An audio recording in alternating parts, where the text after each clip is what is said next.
Oi, boa noite, boa noite. Me ouvindo? Oi.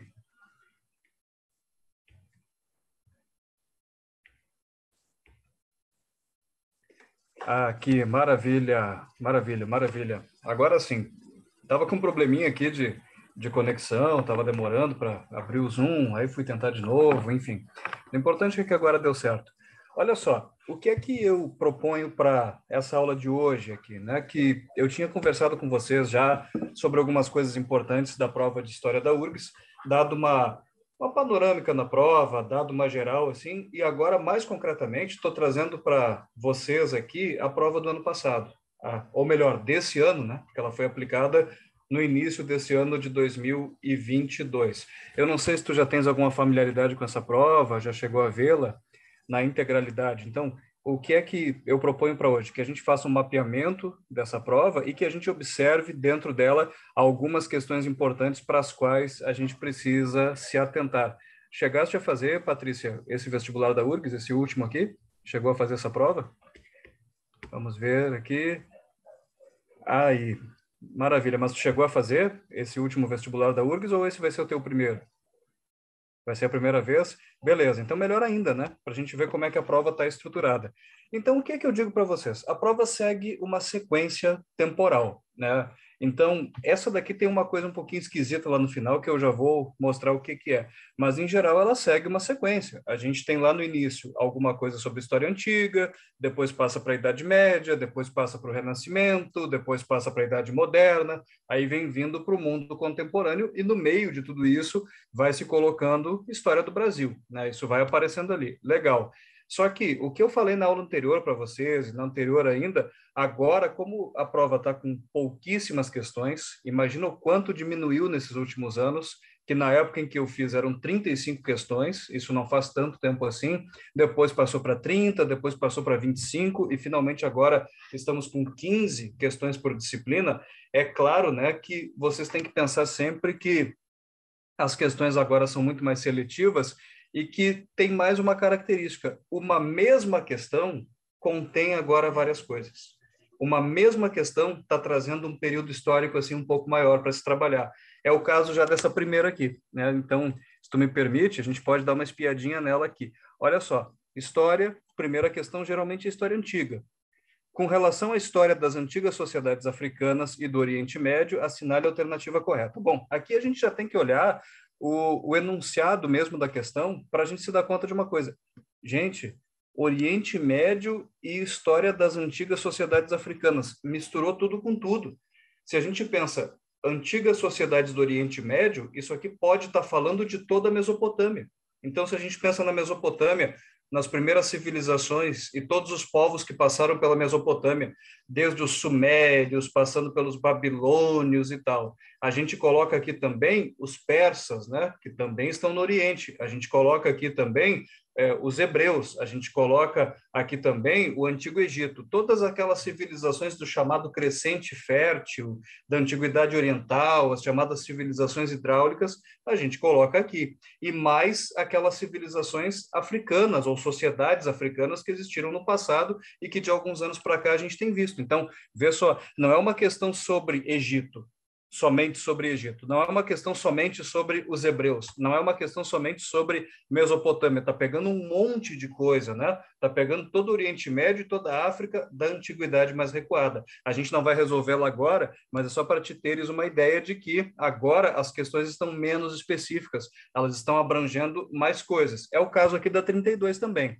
Leia o segmento abaixo a respeito da recente popularização do período medieval. Poxa, então quando a gente fala de período medieval, está falando do quê? Da Alta Idade Média, da Baixa Idade Média, está falando das cruzadas, está falando das crises do século XIV, peste negra, esse tipo de coisa, ou está falando anteriormente, né, da formação do próprio feudalismo, está falando de Carlos Magno, está falando do cisma do Oriente? Não, está falando de tudo. A questão está trazendo período medieval. O que é o período medieval? A gente vem desde a queda de Roma até a queda de Constantinopla na mão dos turcos otomanos lá no meio do século XV. Então, é um período muito longo, né, que está sendo retratado por uma mesma questão. Reparou como elas estão abrangentes? Isso, por um lado, até pode ser bom para nós, né? quanto mais a questão é específica, quanto mais especificamente se pede alguma coisa nela, mais difícil fica para a gente de lembrar cada detalhezinho. Outro exemplo aqui de abrangência grande desse tipo de prova, de amplitude, é isso que está acontecendo aqui na questão 33. Olha só, assinale a alternativa correta a respeito da organização política e econômica do Império Português entre os séculos 16 e 20. O que é o século 16? 1500. O que é o século 20? Né? 1900 e tanto. Olha só que loucura, né? Está pegando um intervalo aqui de 16, 17, 18, 19 e 20. Essa questão aqui está trazendo para nós um intervalo de quê? De 5 séculos, de 500 anos. Ah, mas o Império Português durou tudo isso? Durou, Patrícia. Uma coisa que a gente tem que lembrar sobre Portugal. Portugal foi o primeiro império na modernidade e foi o último a cair. O que significa império aqui nesse sentido? Significa um país europeu possuidor de muitas colônias. Quando a gente fala em império no sentido mais moderno, da Idade Moderna para cá, é diferente um pouco daquela ideia do Império Romano lá da Antiguidade, que era uma continuidade territorial, né, e tal. Não. Quando a gente fala de império, a partir do mercantilismo, a partir da Idade Moderna, a partir do Renascimento, significa um país europeu que possui colônias em outros continentes para além da Europa. Tranquilo? Portugal foi o primeiro, né? Portugal foi o primeiro país a navegar, foi o primeiro país a contornar a África para chegar até o Oriente, já fez colônias na África. Portugal foi o país que trouxe, né, Cabral, trouxe todo esse pessoal para cá, vai formar o Império Português, a América Portuguesa que vem a ser o Brasil. Então, Portugal é pioneiro e Portugal é o último grande império da Europa. Por quê? Aí a gente tem que lembrar, nos anos 70, 1970 e poucos, né, havia colônias na África ainda lutando contra Portugal. Então, se a gente pensa nas independências de Angola, aquele país africano, se a gente pensa na independência de Moçambique, que é outro país africano, se a gente pensa na independência de Guiné-Bissau, é tudo na década de 70, já no século 20, é ali que Portugal perde suas últimas colônias, depois ainda tem o Timor-Leste, né? Tem algumas outras coisas aí envolvidas. E aí a questão número 33 está falando de todo esse período, desde a formação do Império Português até o declínio final dele no século 20, quando Portugal perde suas últimas colônias em território africano. Tranquilo? É só para a gente perceber o alcance da questão, né? Ela não está falando de Portugal só na época dos descobrimentos. Ela não está falando de Portugal só na época das navegações. Ela está falando de Portugal lá atrás e mais aqui próximo de nós também. Então, vê só como ficou abrangente. Mais adiante ainda, né? O que a gente pode ver fazendo esse mapeamento da prova aqui? Olha só, outra questão bastante ampla, tá? Que é essa número 34. A gente percebe a amplitude dela numa palavrinha que está aqui já no enunciado. Que palavra é essa? Sobre a resistência indígena à colonização ibero-americana, considere as afirmações abaixo. Então, essa palavrinha aqui, ibero-americana, está falando de colonização ibérica nas Américas. Então, é tanto a colonização portuguesa quanto a colonização espanhola. Isso aqui está falando da América Latina como um conjunto, né?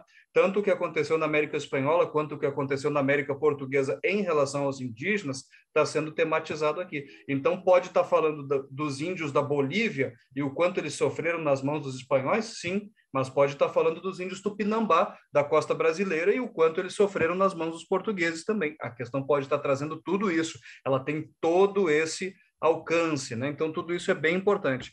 Outra questão, a próxima aqui, que nos mostra essa amplitude. Opa, vamos baixar um pouquinho aqui, que nos mostra bastante essa amplitude. A questão 35.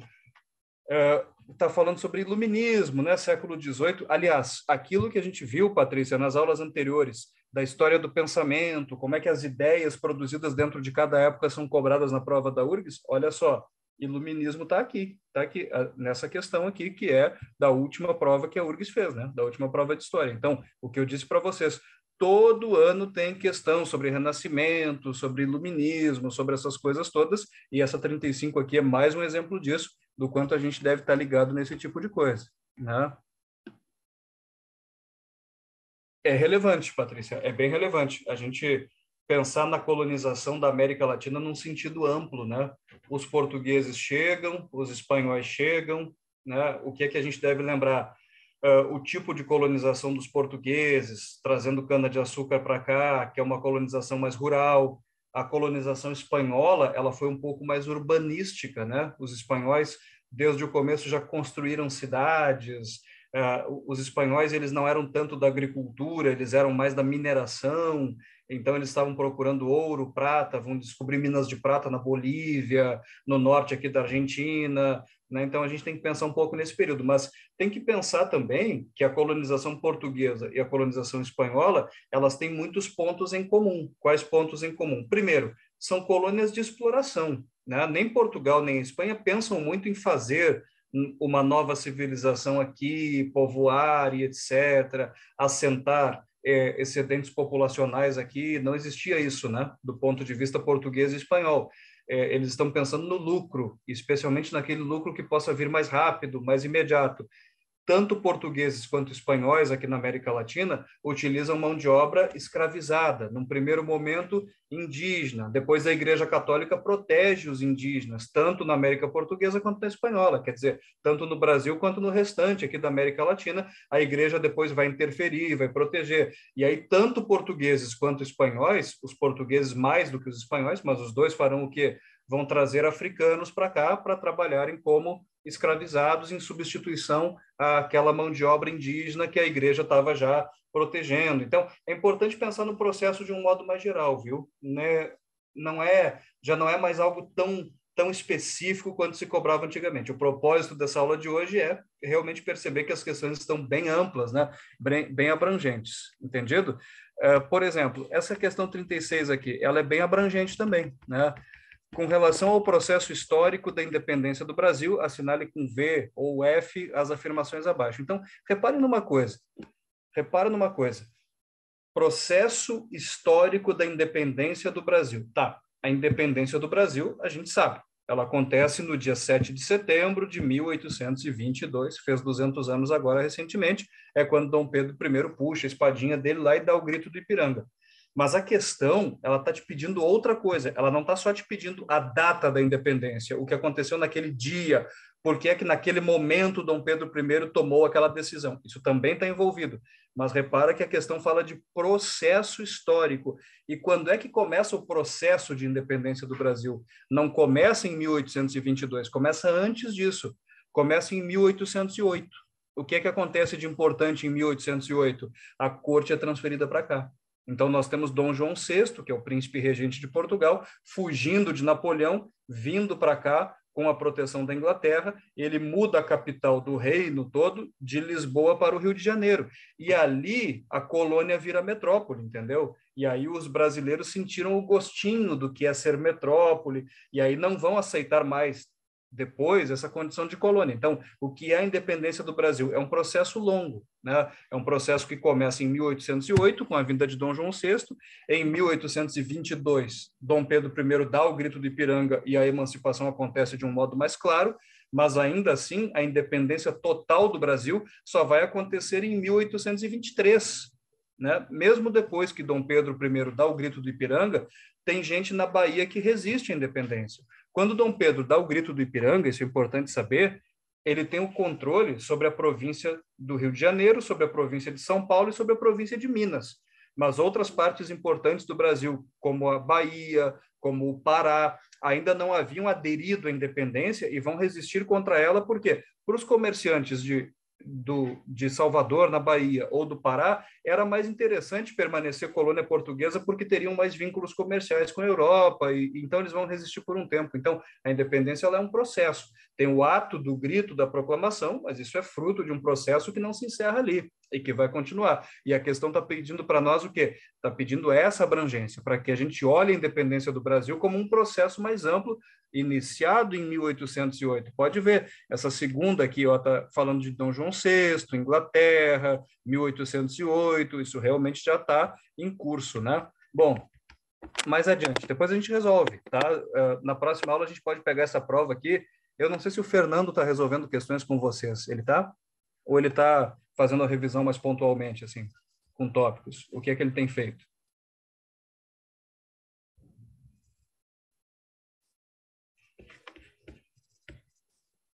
É revisão teórica. Ah, perfeito, né? Então a gente faz uma complementação aqui. Eu vou trazendo, como eu me propus trabalhar atualidades com vocês, eu já trabalho as atualidades a partir das próprias questões aqui. Ah, mas tem questões de atualidade? Tem, né? Por exemplo, aqui nessa prova de 2022, olha só, essa questão 37, ela é considerada alguma coisa de atualidades. Por quê? Vocês devem ter percebido na mídia, de um ano ou dois para cá, que existe um movimento de queimar estátuas. Então, estátuas de bandeirantes aqui no Brasil sendo queimadas, né, por pessoas que protestam. Não, peraí, os bandeirantes foram bandidos, eles foram estupradores de índias, eles foram escravizadores de povos indígenas, eles foram realmente bandidos, etnocidas, genocidas. Então, em toda parte no Brasil, especialmente em São Paulo, tem estátua homenageando bandeirante, tipo Borba Gato, né? E o pessoal vai lá e taca fogo na estátua. Mas taca fogo por quê? Não é um vandalismo puro e simples, é um protesto político. Por que uma figura como Borba Gato, que foi um bandeirante, que foi um bandido, é exaltado, tem uma estátua, se fez tanto mal para tanta gente? Esse movimento está ocorrendo no Brasil, mas na verdade ele está ocorrendo em outras partes, ele está ocorrendo nos Estados Unidos também. Então, estátua de Cristóvão Colombo, que foi decapitada, outras foram derrubadas, a estátua do padre Antônio Vieira, né, em Lisboa, que foi um grande catequizador de índios, mas que acabou com a cultura dos índios, impondo o catolicismo, também foi depredada aqui com tinta vermelha. Então, isso é uma coisa bem atual, é um movimento bem atual de contestação histórica que vem acontecendo por parte de vários movimentos sociais, e a URGS incorporou isso, né? Colocou dentro da prova. Então, isso daqui já é um tópico de atualidade para a gente olhar, e nós vamos resolver essa questão aqui numa boa, isso é muito importante. O que mais que tem de atualidade? Sempre tem alguma coisa, tá, gente, de atualidades de Oriente Médio, por exemplo. Isso é uma coisa que fica bem padrão na prova da URGS. Quase sempre tem alguma coisa. Então, por exemplo, eu vou dar uma passadinha aqui mais rápido só para mostrar uma coisa importante, né? Para ficar aí para vocês. Deixa eu ver aqui. Vamos ver. Aqui, por exemplo, ó, essa questão 44. Em 2021, 2 décadas após os atentados de 11 de setembro, os Estados Unidos retiraram suas tropas do Afeganistão. E realmente, isso é um fenômeno recente, assim como pode cair alguma coisa sobre a Síria. Sempre tem alguma coisa de Oriente Médio acontecendo, né, que é importante e que pode cair aqui, né? Olha só, para falar da abrangência, da amplitude da prova que ela tem apresentado, essa questão número 43 aqui também é bem interessante. Olha só, assinale com verdadeiro ou falso as afirmações abaixo com relação à atuação dos militares na política brasileira a partir da segunda metade do século XX. Então, é um período longo, né? A partir da segunda metade. Então, pode estar falando de 1950 em diante. Então, pode estar falando de muita coisa. E aí fala daqui, ó, Juscelino Kubitschek, governo Jânio Quadros, golpe de 64, está falando de um período aqui bastante amplo também. Então, a gente precisa olhar com atenção. O que eu disse antes foi o seguinte, essa prova aqui, tá, Patrícia, ela está cronologicamente bem escalonada, né? Quer dizer, ela começa com a antiguidade oriental, que é história antiga, passa para a Idade Média, depois vai trazer para nós questão falando já de contexto do século XVI, né? Que é Renascimento, grandes navegações, depois vai falar do século XVIII, que é Iluminismo, vem chegando a século XIX, vem chegando a século XX, a coisas mais atuais. A gente consegue ver uma linha do tempo nessa prova, certo ou errado? Dá para ver uma linha do tempo, não dá? Dá, né? Mas aí tem uma questão que ficou meio deslocada aqui, que é a última. Que eu acho que eles colocaram essa questão mais no final, ela devia estar um pouco antes ali, porque ela trata do século XIX. Mas eu acho que eles colocaram ela no final aqui por uma questão de diagramação, já que ela é uma questão que contém uma imagem, né? E essa imagem, de repente, não cabia em alguma questão que está distribuída na forma de coluna, e aí colocaram essa questão no final. Então, ela está meio perdida. O que ela está fazendo? Ela está fora de posição. Ela é tipo o Gabriel Jesus em campo, né? Jogando pela seleção, está meio deslocado. O que ela está fazendo? Que está falando aqui do quadro que retrata a independência do Brasil. Como a independência do Brasil, né, fez 200 anos em 2022, era de se esperar que isso aparecesse aqui na prova. Como eu falei para vocês, no caso da URGS, é um vestibular bem conservador, bem tradicional, embora tenha alguns avanços. Então, sempre é importante vocês olharem efemérides. Para o Enem não é tanto, o Enem incorpora, mas nem tanto. Mas para a URGS, efemérides. Então, vocês vão estar fazendo a prova em 2023. Aí vocês têm que olhar o que é que termina em 3, que é importante. 2003, início da guerra do Iraque. Isso é uma coisa interessante. 2013, já faz 10 anos, não teve aquela onda de protestos no Brasil por causa do aumento da passagem, que acabou gerando uma série de outras coisas depois. Pois é. O que mais? 1963, o que é que a gente tem?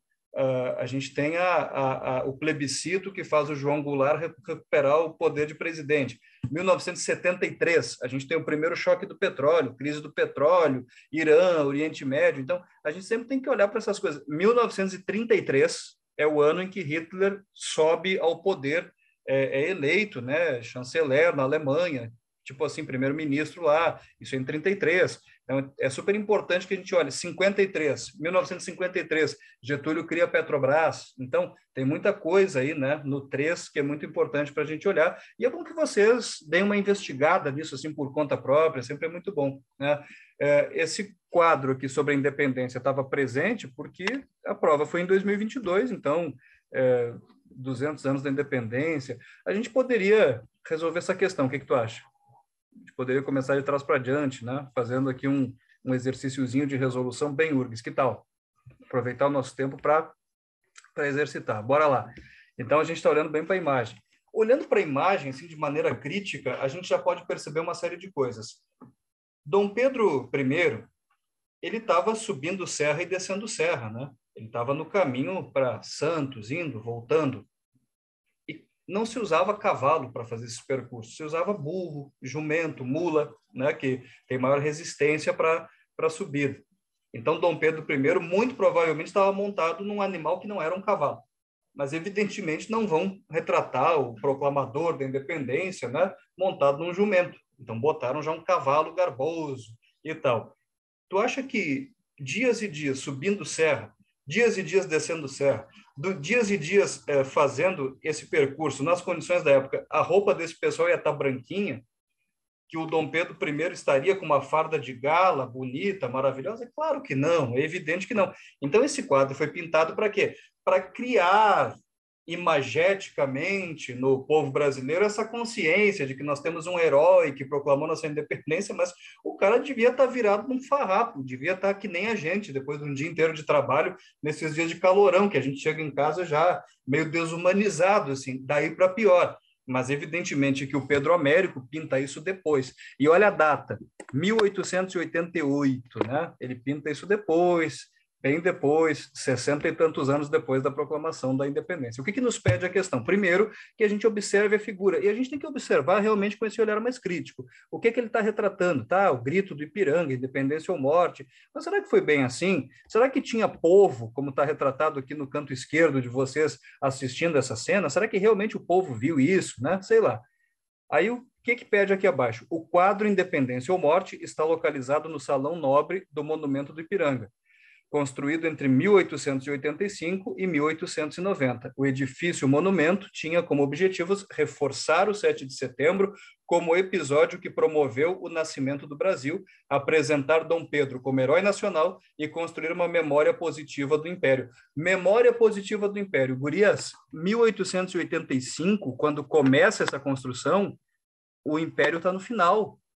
4 anos depois, em 1889, não é proclamada a República, já é o momento de crise do Segundo Reinado. Aí tinha a questão militar, tinha a questão da abolição, que indispôs Dom Pedro II com a elite agrária, tinha a questão da igreja lá, da maçonaria, tinha muitas questões, havia muitas questões ali abalando a permanência de Dom Pedro II no poder, já no momento de crise. Então, a gente tem que contextualizar. Década de 1880 já é crise do Segundo Reinado, já é crise do Império, já é a República batendo na porta ali, quase sendo proclamada, né? Então, a gente tem que ficar esperto, né? Olhar para a questão e já começar a fazer determinados raciocínios, né? O prédio hoje, Museu Paulista da USP, fechado desde 2013, será reaberto ao público em 2022, no marco das rememorações do bicentenário da independência do Brasil. Considere as afirmações abaixo sobre a conformação da memória da independência. Então, reparem, não é sobre a independência em si que esse quadro quer falar, ele quer criar uma memória nas pessoas, uma memória positiva. Então, para a gente criar uma memória positiva, o que a gente faz? A gente maquia a história. Memória não é o mesmo que história. História, a gente quer contar a coisa como ela aconteceu. O historiador é sempre o chato, que vai lá e mostra que aquele herói não era bem herói, que aquela batalha gloriosa, na verdade, foi muito mais feia do que pintam, que a coisa era muito pior do que dizem. Né? O historiador é o chato, é o desmancha-prazer. Memória é o pintor, memória é o escultor que faz a estátua, é o cineasta que filma aquele episódio histórico de maneira gloriosa. Então, a construção da memória e não da história é o que está em jogo aqui. A memória tem manipulação, a história tenta ser racional, a memória puxa pela emotividade das pessoas. A história é a verdade nua e crua, a memória é a estetização da coisa, né? Então, vamos lá. Número 1. A narrativa gloriosa do Império e de Dom Pedro, presente na tela e no edifício Monumento, foi elaborada em uma conjuntura de crise da monarquia e de intensificação da propaganda republicana. A número 1 romana, tá certo ou errado? O que vocês acham? Leiam de novo aí. 1 romana, tá certa ou errada essa afirmação? A narrativa gloriosa do Império e de Dom Pedro, presente na tela e no edifício Monumento, foi elaborada em uma conjuntura de crise da monarquia e de intensificação da propaganda republicana. Gurias, década de 1880 era a crise da monarquia? Dom Pedro II está balançando, quase caindo já no poder? O filho desse aí que está sendo pintado? Sim. Propaganda republicana está acontecendo? Sim. Tem um momento de crise. Pois bem, a número 1 romana está certa. Sabe o que a gente faz? Vestibular da URGS. Tu esquece a 2 e a 3. Vai lá nas alternativas. Se tu sabe que a 1 está certa, tu vai nas alternativas. E o que é que tu vai fazer? Dá para eliminar quais aí? Se a gente sabe que a 1 está correta, quais a gente elimina?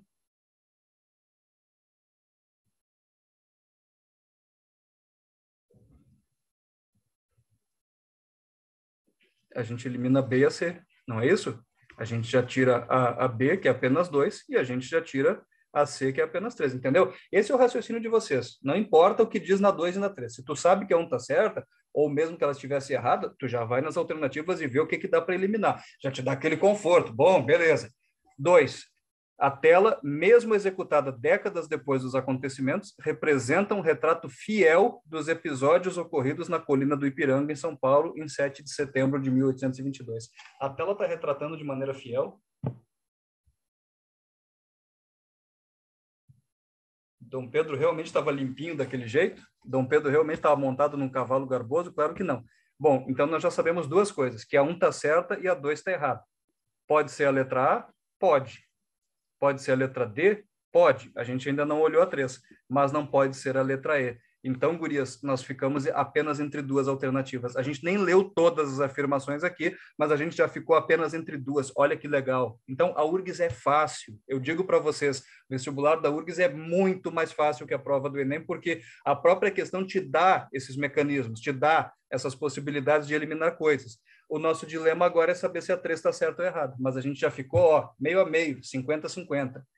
O quadro, número 3, o quadro contribui para a criação de uma imagem do nascimento do Brasil a partir da heroicização do gesto de Dom Pedro, representando emblematicamente o episódio do Ipiranga como marco da independência do Brasil. Tá certo? O que vocês acham? A 3 está certa ou errada? Se ela está errada, por quê? E se ela está certa, por que ela está certa?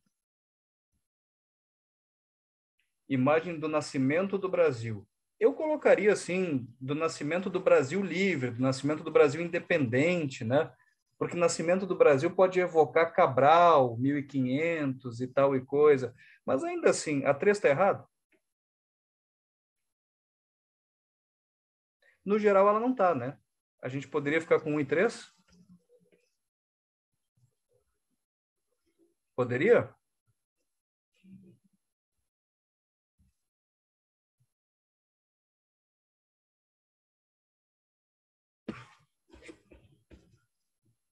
A princípio, sim, né? Eu só acho sacana o nascimento do Brasil. Tá, é que nascimento do Brasil é uma coisa dúbia, né? Tá, pode ser nascimento do Brasil mesmo, porque ali o Brasil se tornou um país e deixou de ser uma colônia. Então, nascimento do Brasil enquanto país, pode ser. Mas nascimento do Brasil também evoca Cabral, tem uma dubiedade aqui na própria construção. Eu marcaria letra D, 1 e 3 mesmo assim. Agora vamos ver, eu tenho aqui o que o gabarito oficial nos diz, né? Sempre é importante olhar qual é o entendimento que a própria universidade tem a respeito dessas coisas, né? Vamos ver aqui o que nos diz o gabarito oficial, para eu já dizer aqui para vocês. Vamos ver, vamos ver. Aqui, veremos. Nos diz que é a letra D mesmo, apenas 1 e 3, certo? O nascimento do Brasil como um país já autônomo, já independente, né? Como um Estado moderno e tal e coisa. Tranquilo? Então, raciocínio URGS, né? Que é aquele que a gente tem que desenvolver. Vamos fazer mais uma aqui para aproveitar esse tempinho que a gente ainda tem, só para voltar um pouco para aquela história do pensamento. A gente pode fazer aquela questão sobre iluminismo, né? Que diz aqui na 35. Olha só. O conjunto de ideias que caracterizou parte importante do pensamento europeu no século XVIII é chamado de iluminismo.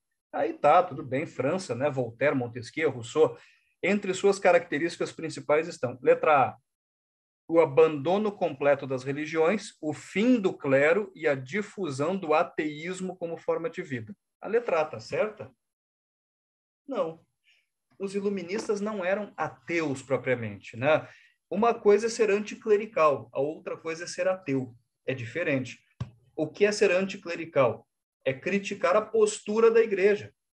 Nesse sentido, se tu para pensar na reforma, o Martinho Lutero, quando criticou a Igreja Católica nas suas teses, ele foi anticlerical, mas o Martinho Lutero não foi um ateu. Por quê? Porque ele fundou uma nova igreja luterana, quer dizer, ele continuava acreditando em Deus, em Cristo, ele criticava a postura política, econômica e social da instituição Igreja Católica. Isso é ser anticlerical. Mais tarde, o pensamento iluminista é anticlerical também, mas não necessariamente os pensadores são ateus, ou pregam ateísmo, ou rompem com a religião como um todo, né? Não exatamente. B, a defesa da liberdade de pensamento e a centralidade da razão na organização dos saberes? Sem dúvida. O que é o iluminismo? Todo e qualquer pensador iluminista, todos eles pensam no ser humano como um ser racional. Se eu sou um ser racional, necessariamente eu devo ser livre. Se eu fosse um animal feroz, que não tem noção do que faz e que representa perigo para os outros, e apenas isso, eu teria que ficar enjaulado, domesticado. Agora, como eu sou um ser racional, eu posso me guiar pela minha razão, por que é que eu não posso ser livre para andar por aí, para fazer as minhas escolhas, para me expressar, né, para produzir conhecimento? Então, a letra B, há um pressuposto filosófico de enxergar o ser humano como um ser racional. Agora, Patrícia, uma coisa que eu falei nas aulas anteriores aqui. Olha só, uma dica para vocês, fenomenal, fenomenal. A questão tem 5 alternativas, tá? Muitas vezes, como é o caso dessa questão, e de muitas outras, e de outras que a gente fez nas aulas anteriores, o que acontece é o seguinte: das 5 alternativas, tu tem uma que é a alternativa correta, outra que é um absurdo total e não pode ser resposta. Então, a gente já descobriu essas duas. O absurdo total é a letra A, e a correta é a letra B. E as outras 3, elas estão incorretas por quê? Porque elas estão fora do tempo que a questão está trabalhando. A questão está falando de século XVIII. Se a gente olha para a letra C, a promoção dos nacionalismos em detrimento da compreensão universalista de civilização. A gente poderia argumentar que os iluministas pensavam no ser humano como um ser universal, isso é verdade, e é por isso que a C está errada também, é um caminho. Mas se a gente pensar pelo lado dos nacionalismos, o nacionalismo é uma ideologia que nasceu no século XIX, na Alemanha. Quando Napoleão Bonaparte, da França, domina a Alemanha, os alemães começam a se levantar e os pensadores começam a considerar o nacionalismo como uma ideologia. Por quê? Nós não somos franceses, nós falamos outra língua, por que estamos dominados pela França, por Napoleão? Então, o nacionalismo é uma ideologia do século XIX, que depois no século XX se reforça, não é do século XVIII. E a questão está falando do século XVIII. D, o estímulo à obediência às autoridades eclesiásticas e a adoção da escolástica como instrumento pedagógico. Bom, a gente poderia dizer o seguinte: eles não são ateus, os iluministas, porém, eles pregam o rompimento com as autoridades eclesiásticas. Então, a letra D está errada por isso. Tá, é um caminho. Mas também porque está fora do tempo. A escolástica é o pensamento da igreja da Idade Média, da Baixa Idade Média, muito anteriormente aqui ao século XVIII. Se tu tem uma ideia que escolástica é uma coisa lá do século XII, do século XIII, e que a questão está trazendo para nós pensadores do século XVIII, tu também já mata aqui a letra D. E a letra E, o repúdio ao liberalismo econômico e a proteção de formas igualitárias e fraternais de produção. A letra E está trazendo um princípio que os anarquistas do século XIX vão defender, entendeu? Anarquistas. Então, essa coisa da fraternidade, da relação igualitária, do repúdio ao liberalismo, porque é no liberalismo que vem a defesa da propriedade privada. Tudo isso que diz a letra E é o pensamento anarquista que vai pregar, mas isso é no século XIX, é depois. Então a gente fica com a letra B, porque a C, a D e a E estão saindo completamente do tempo de abordagem aqui da própria questão. Então, geralmente, esse é o erro que acontece. Alguma dúvida?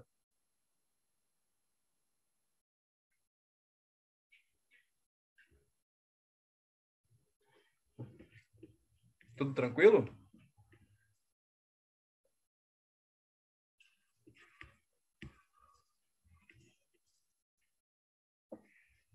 Tem. Faz uma linha do tempo. Faz uma linhazinha do tempo, assim, ó. Pega aí um papel, uma cartolina, sei lá, ou faz em folhas, assim, de ofício, né? Num lugar que tu possa visualizar, e tu bota século por século. Século XVIII. O que tem de importante no século XVIII? Tem o iluminismo, tem a Revolução Industrial, entendeu? Sei lá, século XVI, o que tem de importante? Tem as grandes navegações, tem o achamento do Brasil, tem o pensamento renascentista, entendeu? Tem a reforma de Lutero, tem a contra-reforma da igreja. Pensa nos acontecimentos mais importantes dentro de cada século e coloca o século, os acontecimentos, as ideias que predominaram, aí tu vai lembrar, não, isso aqui é século XVI, isso aqui é século XVIII, isso aqui é século XIX, certo? Constrói para ti uma linhazinha do tempo, até entrando na internet tem uns modelozinhos que dá para buscar também. O pessoal condena às vezes isso, mas é bom para um vestibular mais tradicional como esse da URGS, é bom que a gente tenha uma ideia assim, né, de onde a gente encaixa os pensamentos e os acontecimentos históricos. Tranquilo? Maravilha, então. Então tá. Uma boa noite, boa semana e a gente se vê na terça-feira que vem. Valeu, tchau, tchau.